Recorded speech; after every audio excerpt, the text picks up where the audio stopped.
Hi, everyone.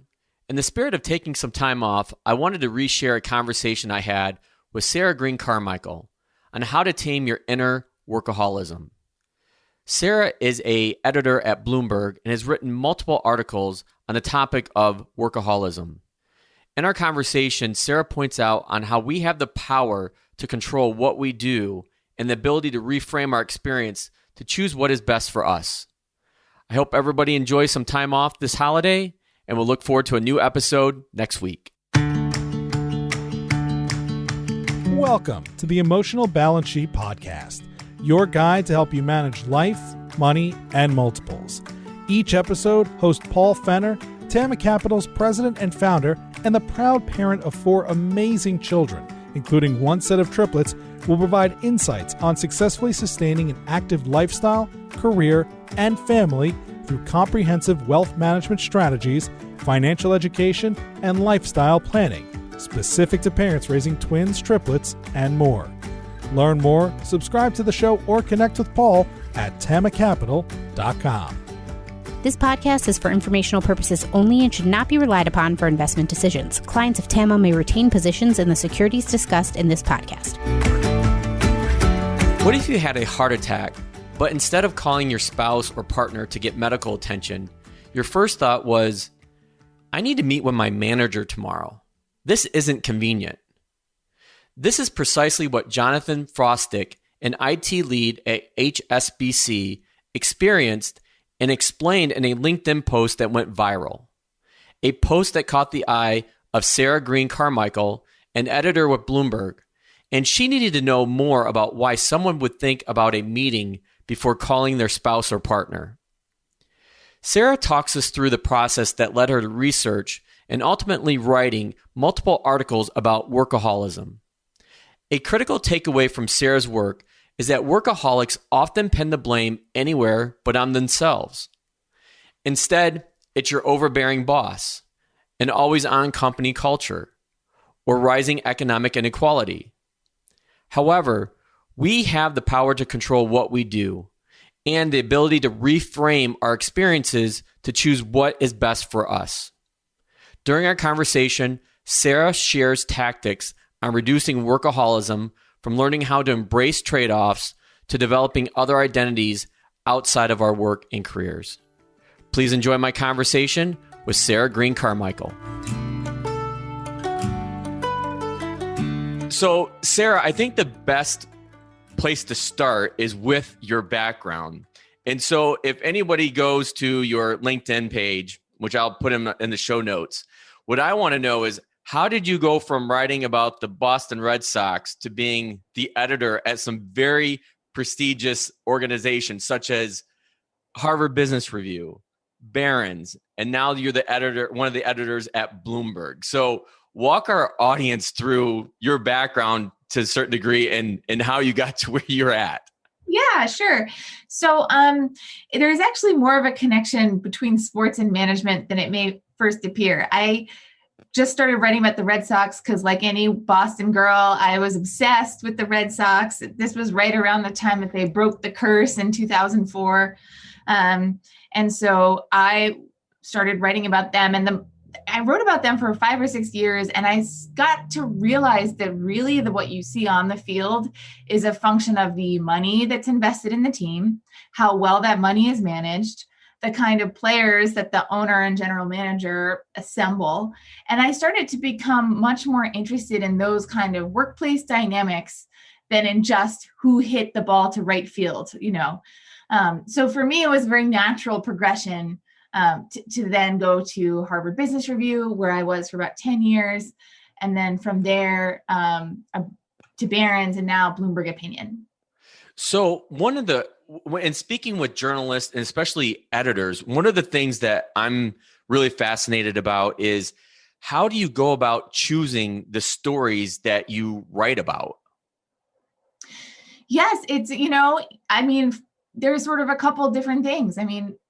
It's a very collaborative process, I would say. I think maybe that's a surprise to some people. You sort of envision people sort of heads down at their desks, but every writer needs an editor, and sometimes editors need other editors to be a sounding board. But you're trying to figure out, what is on people's minds right now? What are the questions people are having? Especially at, this has been a huge, huge year of change in the field I cover, which is the workplace. We all got booted out of our offices and told to work from home in a sort of massive natural experiment. So that raised a lot of questions. Now offices are reopening. That raises new questions. And so in some sense, we're just kicking around ideas, trying to find something fresh that people are worrying about and that hasn't been covered anywhere else. So how I've found you, and like I found a lot of my guests, is very serendipitous. So I was driving around on a Saturday afternoon with one of my daughters, my triplet daughter, and we were listening to Bloomberg radio, and your story came on that you had just recently wrote about how to prevent workaholics. And when you were telling the audience about the story that you wrote, what really caught my mind was this kind of the centerpiece of the piece that you wrote, which I'll link to in our show notes, is somebody posted on LinkedIn, this gentleman that was basically having a heart attack and thinking in his mind, this can't be happening because it's too inconvenient. So walk us through what that piece, and I think from there we'll kind of go in different directions. Yeah. So that LinkedIn post caught my eye and a lot of people's attention. And I think it really sort of puts an exclamation point on the year we've just had. Workaholism has often been a challenge in many time-greedy industries. And I think this past year has only exacerbated that for a lot of people, the loss of boundaries around work and life and the stress of the pandemic.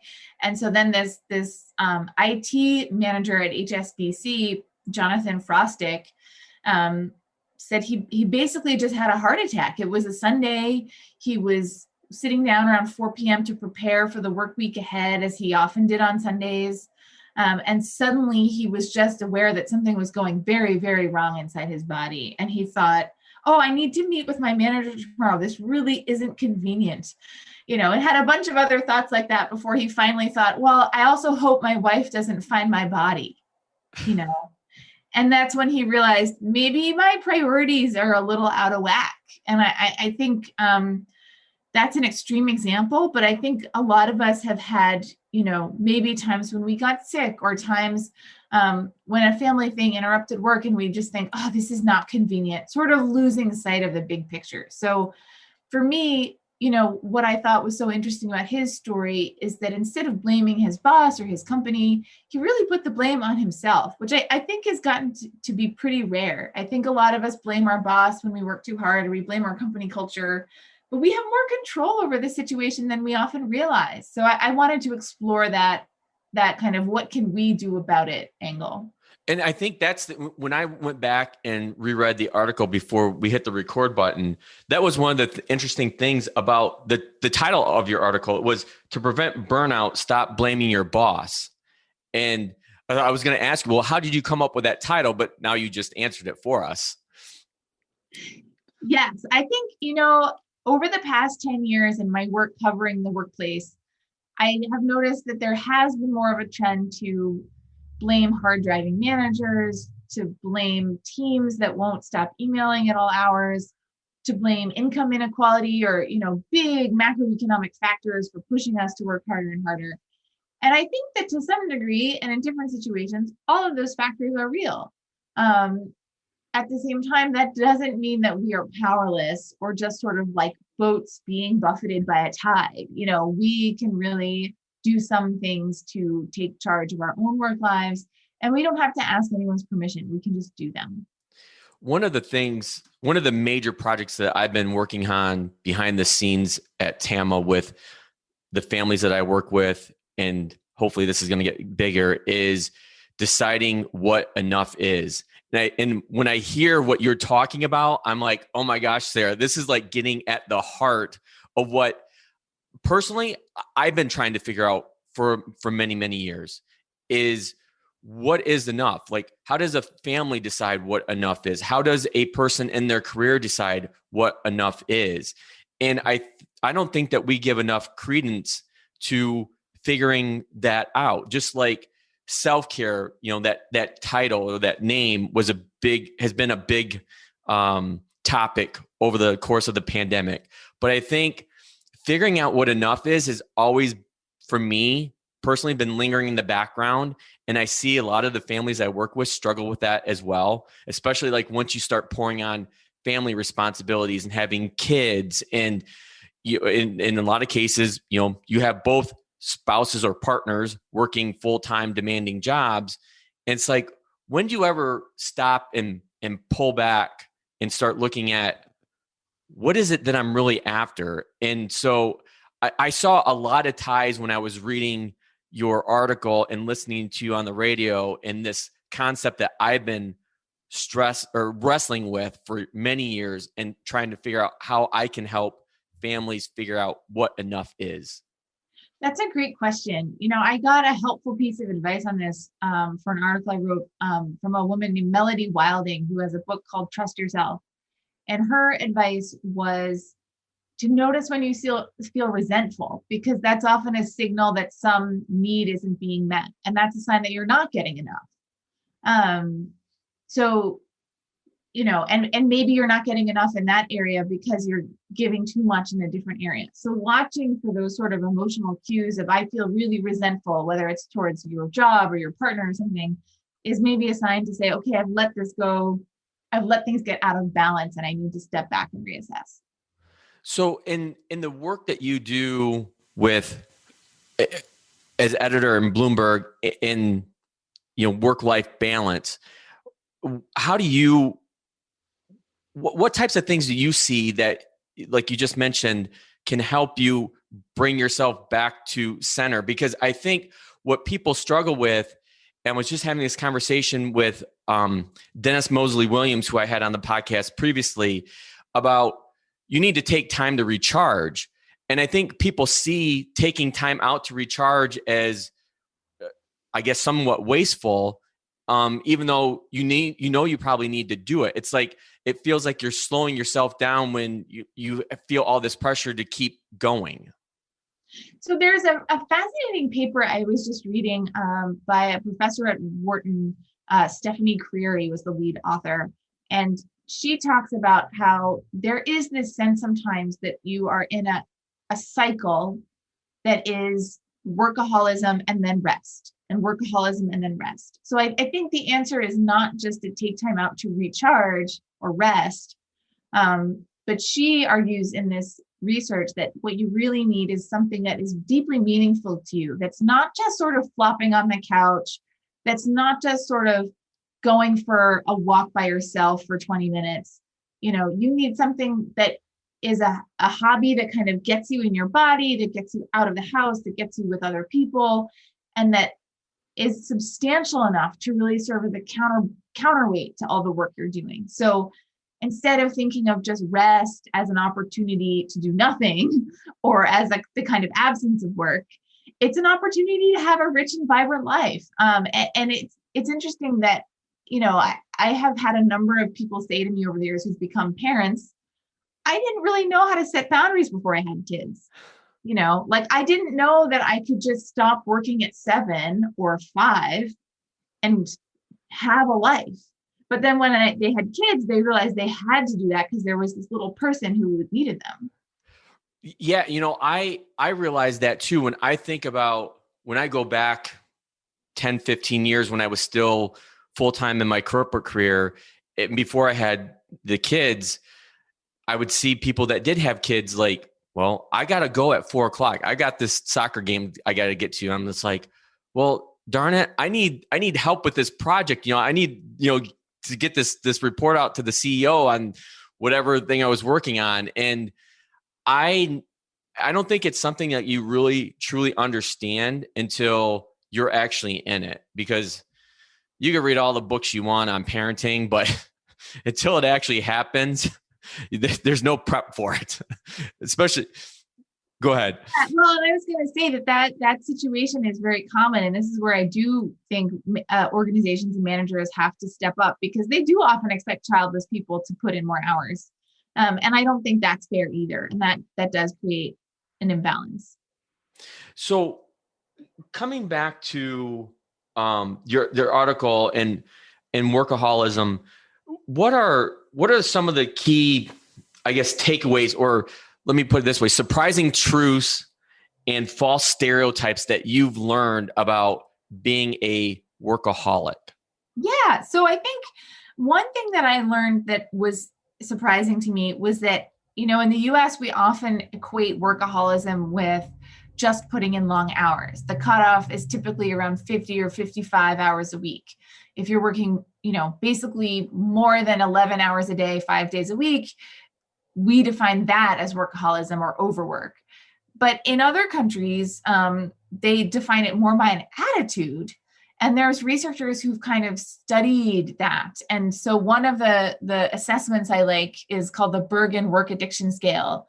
And it asks you a bunch of questions about how you feel about your job. Like, how often are you thinking about ways to free up time to do more work? Or how often are you working in order to reduce feelings of guilt or anxiety? How often do you become stressed if you're prohibited from working for some reason? Things like that. And to me, that's a fascinating way of thinking about it, because that means you could be a workaholic even if you're working 35, 40 hours a week. So and that some research has found that it's those feelings of guilt and stress that really create the problems that workaholics face, as opposed to the long hours. The long hours can be a problem, but it was interesting to me to learn that you can be a workaholic even if you're not putting in those long hours. Are there like specific countries where that was more prevalent, like that feeling, rather than like putting in the hours? Because to me, like, at least here in the States, that would like sound like rubbish. Oh, that if you don't put in long hours, you might be a workaholic. Yes. Yeah. Yeah. I mean, the researchers in Norway came up with this work addiction scale, but it has been validated by researchers all over the world who've used it and find that it does predict workaholism. And then, in fact, some researchers at the Wharton School used that approach to measure physical negative effects of workaholism. So workaholism has been linked to increased alcoholism, sleeplessness, heart problems, obesity, a lot of these physical problems. And, we might assume that it's because people are putting in long hours and they don't have time to eat healthy or work out. And that's to some extent true, but it can also be that because you feel so bad about your work, it actually has a physical effect. And I think in the US, we are much less comfortable admitting to this sort of mind-body connection, and other cultures are much more comfortable with that. But to me, there's enough research on this to suggest that we need to be, if thoughts of work are intruding on the weekends, even if we're not working, that can be a problem, and we should have ways of coping with that. So, in what you just said, that means, like, once again, there's a strong tie back to mental health, which I think that's another big topic that COVID has brought out, this past year is mental health. When you're looking at workaholism and somebody that's working, a lot of hours, 50, 55, 60 hours a week, just because, to take the opposite side of that, just because they're working that much doesn't necessarily mean that they're a workaholic either, correct? That's correct. Sometimes people work that much and it has no effect on them, because when they're done, they go home, they don't think about work anymore. They don't feel guilty if they're not working. They are able to just flip that switch and go back to their normal lives. And sometimes people work that hard because they genuinely love their work and it brings them a great amount of joy. That's why I was just going to ask, like, if you're somebody that really enjoys what you do, sometimes like with what I do, I could work 10, 15 hours a day. And unless I'm looking at a clock, I might not realize it, just because I'm so enthralled to what I'm doing. But then when I get the knock on my office door from one of my kids, like, Dad, we need you. That's when it becomes, oh, I was just in my office for 10 straight hours working and, not paying attention to anybody else. Right. And I think that state of flow is what they call it in psychology. That is a wonderful feeling. And I guess it's only a problem if it is interfering with, the other people in your life. If your wife is outside or your kids are outside being like, hello, where are you? So from that standpoint of being a workaholic, what have you found as ways to reduce, I guess, workaholism in people? Yeah. Well, I think the tactics depend a little bit on whether you think your primary problem is that you're putting in too many hours, or whether you think your primary problem is that you just simply feel guilty or feel sort of work obsessed. But, maybe you actually are really good at setting a time boundary, right? So if the problem is more to do with putting in a lot of hours, then you're doing things like you are prioritizing ruthlessly. You're not trying to get an A on every assignment. You are saying, what are the most important things that matter to whether I get a performance or a raise, the work that's most meaningful to me? How can I prioritize those projects? And how can I just get a B or a B- on the other stuff? So that's something. I think, it's about embracing trade-offs. I think a lot of big firms do demand longer hours, and then a lot of smaller or more boutique companies offer you more control over your time. So you might earn a little less money, but maybe that's worth it. So I think it's those kinds of trade-offs. If it is more of a problem where you are just obsessed with work mentally, I think it's about developing other identities. It's about embracing those outside hobbies and passions. It's about, when you are working on something, don't tell yourself, I have to do this right now. Tell yourself, I'm choosing to do this right now. Assert a little autonomy over your time. It's framing, exactly, right? Reframing. And it's about coming up with a way to maybe, if this is often a problem for people at very prestigious jobs, I know a little bit about this because I worked at Harvard. And when you work at a place like Harvard or Goldman Sachs or someplace with a lot of prestige, it is very, very seductive to be able to say, well, I am an editor at Harvard Business Review or something. It makes you feel good, but you can start to lose yourself in that. So it's about watching out for that kind of identity blurring. So actually, that's a really good point, because so many of us our identities are wrapped up in our career. They represent who we are, that prestige that you're just talking about. So have you, in your research and talking with people on this subject, have you been able to find ways for people to re-identify themselves with something other than work? Because I fully admit I have a problem with that. Like, whether it was in my corporate career or now being an entrepreneur with Tame, that's something I've always struggled with. Yeah, I think that part of it is having passions outside of work, which anyone can do. And I think it is important to be intentional and have those passions be not things that are super close to your work. So like, I spend my whole day at a desk at a laptop. So it would not make sense for me to try to have a hobby that involves sitting at my laptop and whatever that might be. So I intentionally have embraced hobbies that are like hiking or gardening or, that get me outside and connected to nature. And I also think, it's about connecting with other people, right? So this is actually an area where working parents, I think, have an advantage. We talk a lot about the challenges that working parents face, but working parents have a very strong other identity that is that of a parent. And that, I think, can help bring some balance to life, as hard as it sometimes is to then enforce that balance. Yeah, I think that's a really good point, because it goes back to a point you just made a few minutes ago about that whole reframing, and I'm choosing to do this. Like, when I do that with my kids, say, taking my daughter to swim. Like, I'm choosing to do this. I want to do this. It's not oh my God, we're like so overloaded with activities. Like, it's hard to manage, but no, when I reframe myself like that, I feel much better about it. And the other thing, I was just thinking about this the other night. I was telling my wife, Teresa, the same thing, is that my girls are still young enough where they want me to brush their hair at night. And, I may be reading or doing something else, but when they come down and, they don't even have to say anything. They just have the brush in their hand and like they're staring at me. It was happened 2 nights ago, 2 nights ago when I was watching the Bruins game. My daughter comes down and, she sees that, I'm watching the game, and she's like, here's the brush, let's go. And I'm like, I make sure that I take time out.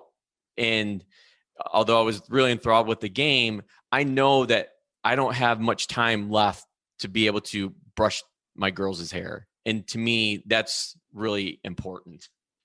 That is a great example, and that is adorable. And yes, there will come a time when they will not want you to do that anymore. I just hope they'll sit down and watch the Bruins game with me sometime soon. So sticking to that, in your research, have you found any strong or loose connections between being a parent and being a workaholic? Is there any research that ties those two together? I have not seen research that sort of suggests that there's a connection between them, but I have seen research that suggests, for example, that when female professors have children, they become more productive and more efficient. So they start producing more papers, for example, or something like that. So I have seen research that suggests that in a way that's not workaholism, right? Because they're getting more out of their time. They're doing the most important work. And they're doing it, more efficiently. So that's kind of a hopeful sign, I think. And I think it is a sign that, yes, children are, if you have children, they're unescapable. That's one way to put it. Yeah. But I think that, there's in theory, at least, should be no reason why people without kids couldn't also be more efficient at work, get more done in less time. I have worked, for example, with some working moms who work 4 days a week or 3 days a week instead of 5, and they get just as much done as the people who are in the office 5 days a week. They just do it really fast, do it really well, and then get home to their kids. So I think that there is a sort of old saw that if you want something done well, ask a busy person. And I think that applies to working parents. They just do more with less. Yeah, I couldn't remember that exact phrase that you just uttered. And I've heard that before with like, if you want something done, go find a busy mom because they'll find a way to get it done. And I think that's interesting in going through that, how people find their way to become more efficient. And I think, I work with a lot of families that are going through some kind of life transition, whether it's, having, a new baby or changing jobs or, some immediate family concern. It's really not until somebody experiences that life change, that's that tipping point or trigger point to say, okay, I've got to figure out something different, or I got to figure out how to become more efficient because I know that at 4:00 I've got to stop.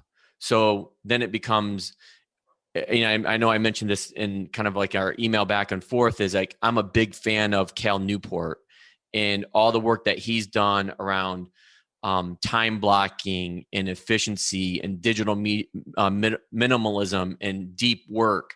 And to me, I think that's an avenue that, and I'll link to some of that in our show notes too, an avenue as far as specific tactics people can really utilize to become more efficient and, get to where they need to go quicker, more efficient, because they know they need to stop at 4:00 to get the kids off the bus. Yes. I think the essential question there is also every time you have a piece of work land in your inbox, I think you have to ask yourself, is this glory work or is this grunt work? Is this going to bring me an amazing new client? Is this going to get me a raise? Is this important to my boss? Is this important to me? And if the answer to those questions is no, then I think you get it done as quickly as possible. Or in some cases, you can even decline to do it. I think there is a real temptation to try to be good at everything, especially among the conscientious sorts of people who are prone to workaholism or anxiety about work. And that's not realistic. And I think that knowing what to focus on and what to let go of is really where this all starts. So are there any other points that we've missed from your article? And I honestly, I didn't get a chance to, you had a follow-up article as well that you just released a couple of days ago. I'll link to that in the show notes, and I haven't had a chance to read that yet. Are there points from that you would want to bring to light? Yeah, I would say, I think if there's sort of one lesson I could leave people with, I think it would be that you don't need to ask for permission to make these changes or over-explain. And I see that a lot with especially women, but not only women, but this feeling of like, oh, well, I need to tell my boss that I'm going to stop checking email after 6. Or I need to ask if it's okay. And I don't think you actually need to do that. I think you can try little experiments to try to start pulling back. You can certainly ask your boss for help prioritizing. That's something any boss should be willing to do. But I think that there are a lot of people out there who are very good at impression management and giving the impression that they're super committed and always working, but they're not. They're taking time for themselves.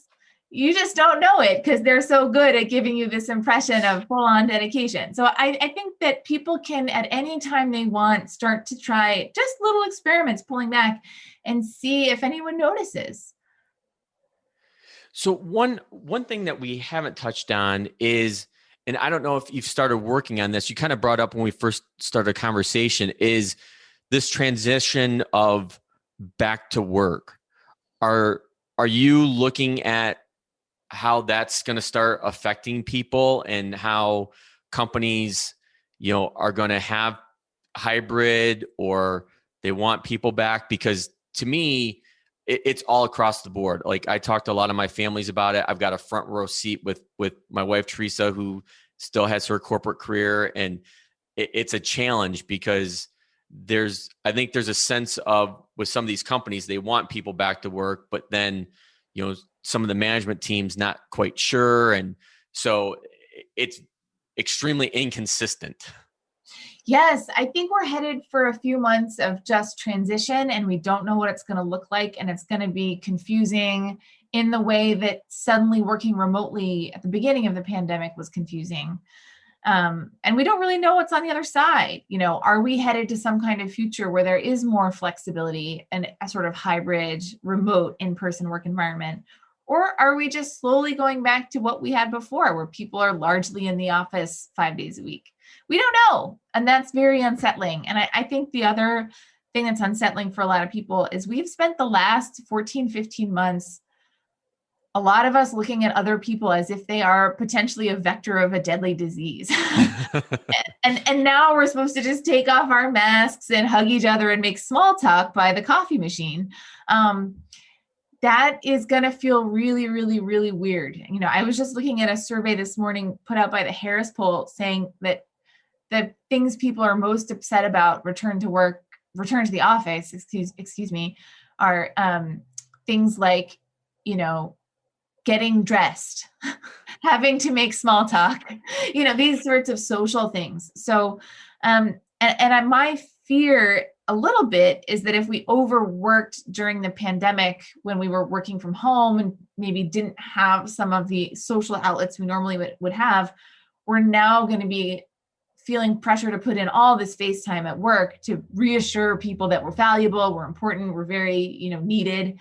And we're going to keep doing this kind of terrible, overwork coupled with this weird FaceTime, and it's going to be exhausting. So I'm really hoping we can avoid that. Yeah, I think we tend to project what's going on today, far into the future. Like, okay, well, just like no one could imagine what working from home full time was like before the pandemic. And now we've been in it for over a year, and now can we actually go back and think about what it's like to work in an office environment again? Because I think the struggle with especially parents is that commute time. And speaking from personal experience of having a 1 hour commute one way, and my wife Teresa having a commute 1 hour one way, that's a lot of lost time. And that relates into, missing soccer games and things that start like right after school, or you're rushing out. And so I think that's going to be a real challenge. Just like Zoom fatigue is probably a real challenge. I heard the CEO of Zoom on CNBC last week talking about a health study that they did as far as like, is Zoom fatigue real? And they even basically answered, yes, it is. So I think it's gonna be messy, like you alluded to, in this transition back, and we really don't know, and that makes us even more nervous when that unknown is so great as how this transitions back. And like you said, yeah, there are people still afraid from a health standpoint of going back into an office environment. Yeah. And I think that to the extent that managers can really be empathetic and understanding and can set a tone that it is okay if you don't want to come back right away, I think that will actually be really beneficial, especially as there's still a bunch of people who are not vaccinated. And I think that that looking at the next few months as a transition rather than as sort of a light switch flipping is probably the way to deal with some of these concerns. And I think for each of us as individuals, I think recognizing that the pressure we feel to go into the office, or the pressure we feel to put in a lot of face time, in some ways, could be resulting from the fact that your boss was like, get your butt back in the seat. But it could also be resulting from a kind of lack of information, like, am I supposed to do this? Well, I'd better do it just in case, but to the extent that we can get clearer or better information, maybe it allays some of our concerns. I think the other thing along that point, Sarah, that's really fascinating for me from a business standpoint is what businesses will be able to pivot and use this transition to their advantage, and what businesses won't. So for example, is a business going to say, you know what, you can work remote. It doesn't matter where you're at, versus a company that says, okay, we're now open. You got to come back in the office. Is depending on people's personal situations, that going back in the office may not work for them anymore. They may not want that. And so I'm curious to see how this, trend develops and businesses using it as an advantage or it being a disadvantage for some of them. I think that's a really great point. And I think the companies I've spoken with who are getting this right and using it as an advantage are the companies who are being really clear about what the office is for. Like, if you're just going to do your heads down deep work, go into monk mode, stay home, that's okay. But, every Wednesday is brainstorming day or whatever. And we want you in the office to socialize, create team culture, brainstorm new ideas, have meetings. The companies that are bringing sort of discipline and thoughtfulness to like, why do you want people to come to this building? They're the ones who I think have a real edge. Yeah, I would agree. So, and I'm sure that's going to be a hot topic that I know that you're going to be covering, and I will be all over that. So as we come to the end of our conversation, my closing question for all of my guests is, what is the best thing about being a parent? But I know you're in a little different situation where you're expecting your first child, which is so exciting. And it's just one, right? You don't have like twins or triplets in there? Okay. Just one. So let me kind of rearrange that question is, what is the one thing that you're looking forward to most about being a parent? Oh, wow. What a great question. Yeah, I guess I'm really excited to just meet this little person and find out who she is. She's just a little stranger who keeps kicking me, but I'm really excited to meet her and see who she develops into. I'm very grateful to have, a company that I feel like has really supported me. And in a weird way, the pandemic, while it's been isolating, I've been able to work from home in sweatpants every day, which while pregnant has been awesome. So I'm grateful for that. And I'm grateful to be in a lucky situation where I have a very generous maternity leave. So just getting to know that little person over my leave is going to be awesome. Well, I think that is a fantastic way to wrap up our conversation. And I have a strong feeling that there will be many more conversations with you, Sarah, going forward on these very, very important topics. So I can't thank you enough for being on the Emotional Balance Sheet podcast. Thank you for having me. Thank you for listening to this episode of the Emotional Balance Sheet podcast. Please visit tamacapital.com to subscribe to this podcast or to connect with certified financial planner and registered investment advisor Paul Fenner of Tame Capital. And please join us again next time on the Emotional Balance Sheet podcast.